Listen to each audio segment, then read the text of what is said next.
Ladies and gentlemen, welcome back to another episode right here on Entrepreneurial Podcast Club. I'm your host, Mr. EPC. Give a big, massive round of applause to my very special guest, Bilal. So welcome to the show first and foremost, and thank you very much for your time.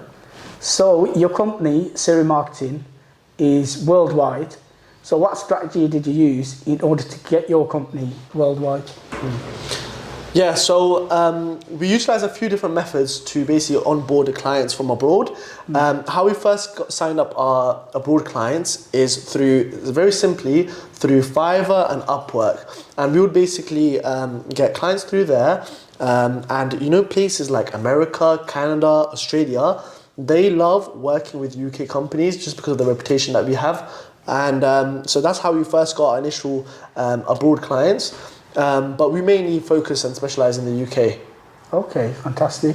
So what is your company? Tell the viewers a bit more about Suri Marketing. Of course. So Surrey Marketing is a specialist digital marketing agency. We provide a lot of digital marketing services, but the main ones that we specialize in are social media management and social media marketing. So what that essentially is we basically run pages from A to Z. Some of you guys may know that social media is the new future, whether we like it or not. So what we do is we come into brands, we provide the strategies, we provide the content creation, videography, photography, scheduling, copywriting, hashtags, everything from A to Z, and create an experience for our clients where we basically run their social medias. And this is what's really kicking off currently, and this is what main thing that we're niching down on recently. Okay, fantastic. And how long has Suri Marketing been active for? Well, although some people in my team have up to like 5+ years experience, officially the name and the brand came on August the 5th, 2022. So we're just approaching, from the day that we're videoing this, we're just approaching our first birthday. Okay, fantastic. And let's talk about yourself a bit. So where were you born and bred, and where did you go to school? Did you go to college, university, etc.? So a bit about my background. So I was born and raised in London, so we moved here a few years ago and stuff. But essentially where my background came from was I was actually a medical student. So imagine the shock my parents went through when I said to them, like, look, I am leaving medicine and that's not something I want to do anymore. So imagine I come from an Asian family background and stuff. So imagine how upset they were when they found out that news. Yeah. Wow, okay. So you mentioned about being a medical student. So what year were you in at university before you quit that and then went into business? So actually before that I was doing a bit of other things at the same time. But it was actually first year. I passed all my exams. It was maybe 2-3 months before my exams finished. That's when I was like, no, I think it was before my exam period. I kind of was like, look, medicine isn't for me. But the reason I completed all my exams was like, I don't want to think like, I didn't want the exam stress to be a factor of my decision. So I really didn't like it, but I was like, look, this could be due to the exams. So I let the exams, I did all the exams, I passed all my exams, and then after I was like, look, I still feel this way and I still do not want to do another year after I passed. Wow. And then it was, because I come from an Asian family background, they really want us to be doctors and things like that. And that's why I still left. Okay, so let's talk about you telling your parents that you don't want to do medicine anymore. So tell the viewers a bit about that conversation, how you approached it, what was their reaction? Well, I think my dad was kind of understanding. It was more my mum wasn't agreeing with my decision. But essentially my dad was more balanced and my mum wasn't really against it and stuff. Okay, so I'm just trying to picture the scenario here. So did you sit them down at a table and say, Mum and Dad, look, I've got something to tell you? So just talk us a bit about how you approached it. It was a bit more back and forth. I was asking a few people for advice and stuff. And it was not a sudden decision. I do have a video on my camera roll where I flipped a coin and I was like, okay, I'm leaving medicine. However, it wasn't just an abrupt decision. Obviously, a lot of thought went into it. There were consequences like, look, I'm not going to become a doctor and stuff. But I still decided to take that route. And it was a bit of going back and forth until I made my final decision, which was I'm not going back to uni again. Okay. So in terms of your company, tell us the viewers a bit about your company structure. Okay, cool. So in this current moment in time, my company structure has changed drastically over time. But in this current moment in time, we have 4 full-time employees. We have 1 person working part-time. And I do work closely with a few freelancers as well. So going back to when you first started, was it just yourself when you first started? And tell me about the first couple of months when you first started, how many hours you were working, how you attracted new business. Yeah, I feel like the first few months was the hardest. I think it took me around nearly 2 months to get my first client. So imagine how depressing and how hard it might have been to basically get a client in 2 months, haven't got any customers, you've left medicine, everyone else around you is making money, everyone else is doing things, everyone is improving their lives, and you're literally on step 1. However, I think I do want to encourage people private victories. So sometimes we work, nothing happens, but you're a little bit better. So you work, nothing happens, but you're a little bit better. And I think that's what gradually led to my first client. And then I remember later on, I think I got one day, I remember this clearly, and it was it was a Friday, I had 3 meetings and 3 of them signed up. Wow, okay. And one of the clients paid me, I think, £4,000. Wow. So imagine, at that time, it was a big achievement because that time it was I haven't had anything. And now this one client has paid me £4,000. I'm like, whoa. Yeah. And 3 in a day. Wow. So it's nothing happened for such a while, and then suddenly it was a big thingy. So yeah, the first beginning launch was very, very difficult. Okay. So in terms of your customers, how do you go about getting new customers? Yeah, well, client acquisition for us have changed as the company has grown. So currently, in the past we've tried everything under the sun. So in terms of Facebook ads, we've done email marketing, we've done Instagram outreach, we've done email outreach. We've literally done anything that you can imagine to acquire new clients and stuff. Yeah. However, currently with client acquisition, we have a lot of inbound leads. So because we've created a brand that's consistent over the past year, we've got so many testimonials, we've got so many referrals. That's another way that we're getting clients, is our clients are referring us to other clients. Most of our client acquisition is through inbound leads. So people, because they've seen the brand, they've seen our Instagram pages, they've seen our different social media platforms, they see us at events, so on and so forth. We get loads of inbound leads from them, and then we just basically crunch through them and sign them that way. Okay. And what I've noticed is that inbound leads are much more qualified because 50% of the job is already done. They're already interested. They kind of want to know more, and now it's just up to you to basically close them. Okay. So when you say inbound leads, what do you mean by that? So one thing is by the way, we try all of these different methods, but one thing is going to someone and outreaching to them. So that could be, for example, you're DMing someone or you're emailing someone or telling them about your services. That's one way. But when a client calls you or a client messages you or a client is interacting with you, engaging with you or visiting you, they're much more qualified because you haven't outreached them basically. Okay, fantastic. So going back to when you first started, how did you finance the company? Well, how I first started, I started with a very low budget, so just what I had in the bank. So I just spent very minimal on the company. Even the website was very cheap. One thing I want to appreciate is loads of people actually believed in me, so they would actually support me, with cheaper this and cheaper that, and extra business support and extra advice setting up. So there's a lot of support I had in terms of that sense. But I think what was most costly was my time. So although finance, I did not have any big finance set up, but I spent a lot of time with 0 results. So why did you choose marketing to go into business? Well, marketing as a sector, it's a billion dollar industry, it's a £1 billion industry.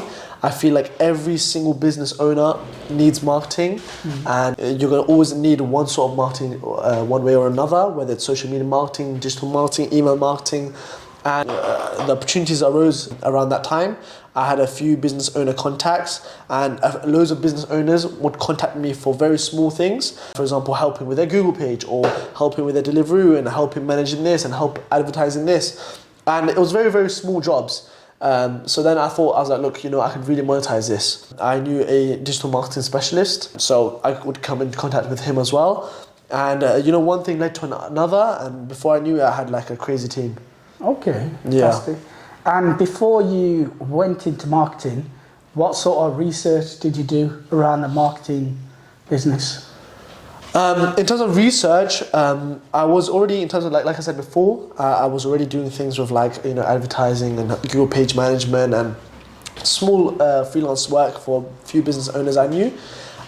So I had some sort of basic knowledge, and also I met a few people who were specialists who had done courses in the past and stuff. So networking with them, speaking to them would really, really increase my knowledge.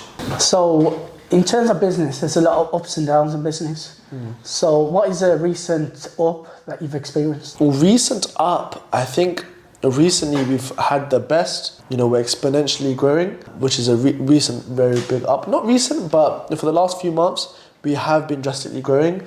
So much more client acquisition, with so much recognition, so much more inbound leads that we're crunching through and stuff, to the point where it's a bit hard to manage it all and stuff. But not everything is up, there are downs as well. I mean, this is the first time we've ever experienced it where a client has asked for a refund. And obviously we don't want to pay like a cheap company as well, so that's a recent down. So like I said, I don't ever provide free services, but when she asked for a refund, what I did is I issued the refund, and I also said to her that, look, I'm going to provide the whole month work for free. So just to give that extra back to customers and stuff. So my point that I'm trying to make is that yes, there are recent ups, but they're also, this is the first time ever that we have experienced a refund.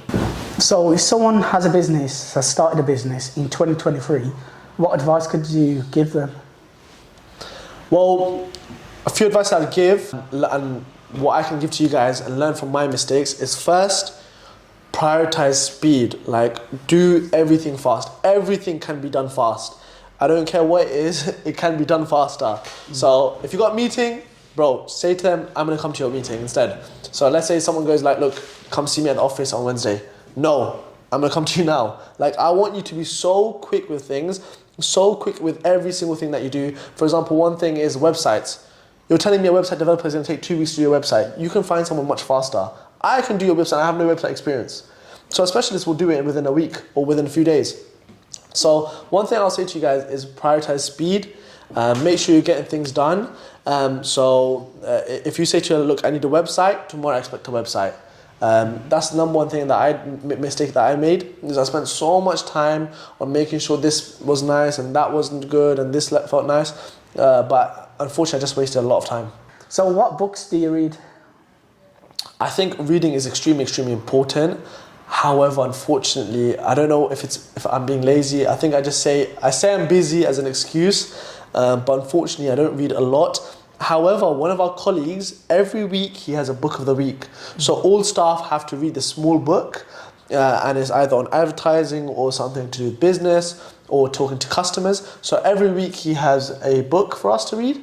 Unfortunately, I don't participate that much, but the staff do, which is very, very good. Yeah, it's quite shocking that you don't participate in that as a former person who used to study medicine and not reading.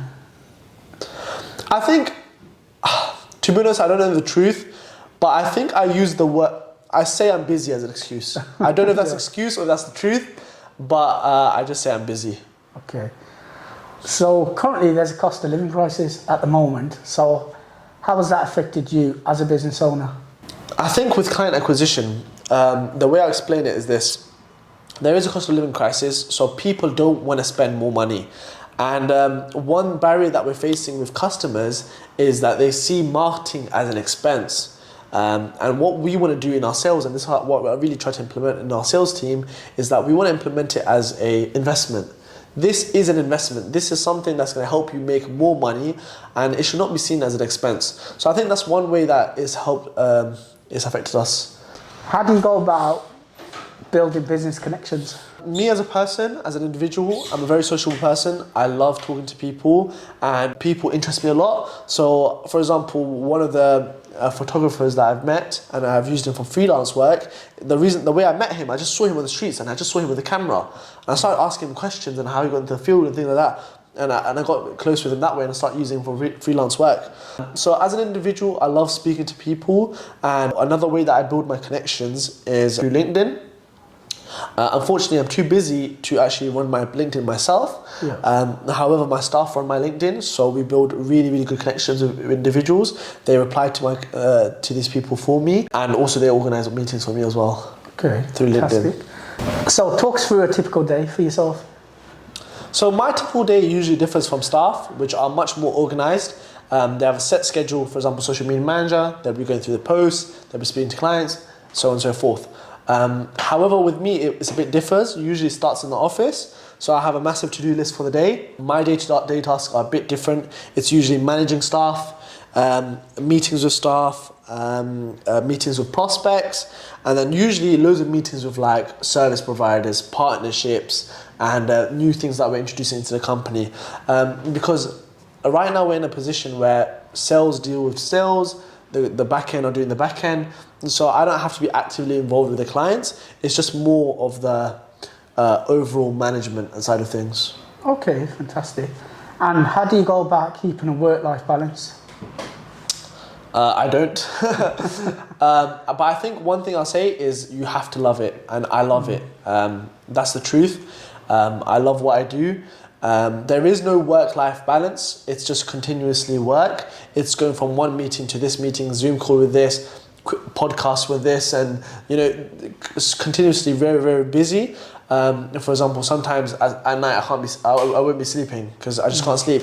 I'll be worried about, or in the morning I'd be eating breakfast and I'd be like, did they open the office on time, or did he do this at that time, or do they have the key on this and that and stuff. So I wouldn't say there's a work-life balance, but we just implement what we can.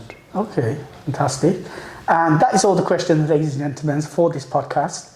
I've been your host, Mr. EPC. Big shout out to Bilal for coming through and taking the time out to speak to me. I will put all the links in the description box below, and do hit that subscribe button and that notification bell, and do look out for the next podcast. And thank you very much for watching. And thanks so much for having us. Thanks so much. No problem.